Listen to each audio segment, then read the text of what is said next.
We're going to move on to regulatory standards bill. Chris, Nicola Willison National could join New Zealand First and campaign on repealing the Regulatory Standards Act at the next election. Is that something you're planning on doing?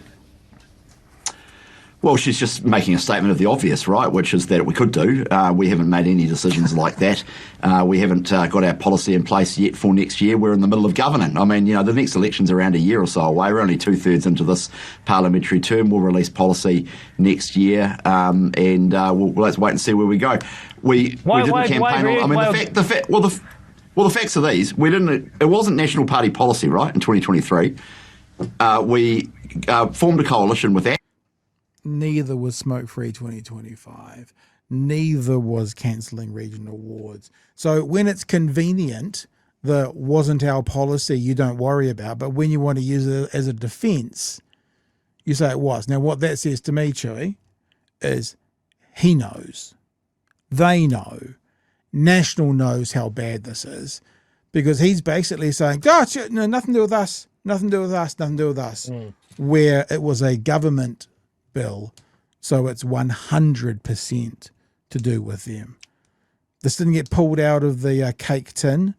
This is a government law, a government bill. So you can't step away from this. If you open the door, National, and something breaks, you own it. More to play, Chewie, but you want to say something first? Do you remember when we were discussing what got brought up as far as the coalition negotiations? And I think it was either the RSB or maybe it was the Treaty Principles Bill. But the question was asked, was this a red line? This is our most important thing for the coalition agreement. You're talking about the Treaty Principles Bill when David Seymour said quite clearly it wasn't a bottom line for us. Yeah, it wasn't a bottom line. We asked for it and we got it. It wasn't a big issue. This is why it's like, oh yep, cool, we've got to form a government, the time's ticking on, knighthood's just out of reach. Yep, sure, what do you want, David? Yep, cool, awesome, right, let's go. Luxon didn't have the political fucking instincts to realize that this whole issue was going to be thermo fucking nuclear. Yeah. And now they've wrote it, they pushed it all the way through, they fucking voted for it. Yeah. And now they've seen how bad the reaction is, and they want to backpedal, and they want to wash their hands of this. This has got to stick to them like shit. Yeah. Here's a question for Mr. Luxon, if he ever comes on. When New Zealand First, floated the Treaty Principles Bill and the Regulatory Standards Bill, how much did your National Party actually look into what that meant? Like, did they just go, yeah, you can have your two, we'll have our two, sign, because it feels like, Chewie, they're all going, shit, we didn't want to have a part of that. Meaning that come those negotiations, David Seymour, so tell me about this Regulatory Standards Bill, David. Oh, it's this and that. Oh yeah, that seems okay, I'll sign off on that. You know what I mean? So how's the lesson? It'd be interesting to know from politicians who have negotiated coalitions before. How much work do they do before they sign the line on the proposals that the other guys want to get over the line?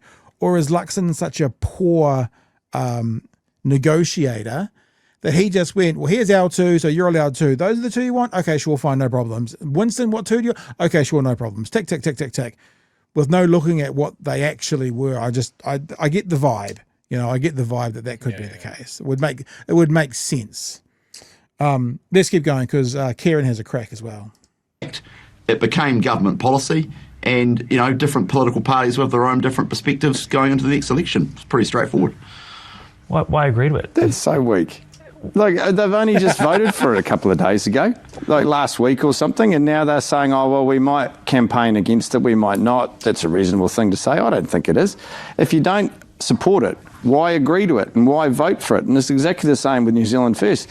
They stood up in Parliament, both these parties, And they said, this is the good thing to do. This is why we're voting for it. They voted for it. And then successively over a period of days, they said, oh, no, either we're going to campaign against it or we might campaign against it. What a waste of time. So you want certainty, right? There's plenty of things that the Labour Party did between 2017 and 2020 when they were in coalition with New Zealand First that weren't Labour Party policy either. That's the nature of MMP. We live in a mixed member proportional system. No one is disputing that, but you won't be able to give me a single example where only a couple of days later we've turned around and said if we get voted back in, we're going to repeal it. This is the point. Even the Ministry of Regulation said that this bill is going to cost $60 million a year. They've imposed this cost on us because Christopher Luxon didn't have the guts to say no during coalition negotiations right from the get-go, and now we've got to go through this nonsense. Boom. That would be what the kids called a mic drop about 40 years ago. Drop the hammer every time, with the perfect level of sass and attitude. Sass. It's just like, come on, don't blow fucking smoke, mate. You know this is dumb on TV. Yeah, so good. It's and look, I don't want to continually talk about how the mainstream media is doing a piss poor job, but there's lots of questions that are getting missed out on. I think that should lead a question time somewhere. You know, how much research, what hours, who looked into the Regulatory Standards Bill? What report did you have come back to you before signing up to this thing that you knew what it was? You know, what was it all about? How much knowledge did you have beforehand? Or are we going, you know, after people like Tanya Waikato and others brought the attention of New Zealand to what the RSB was it at that point you went, oh, yeah, this is not good?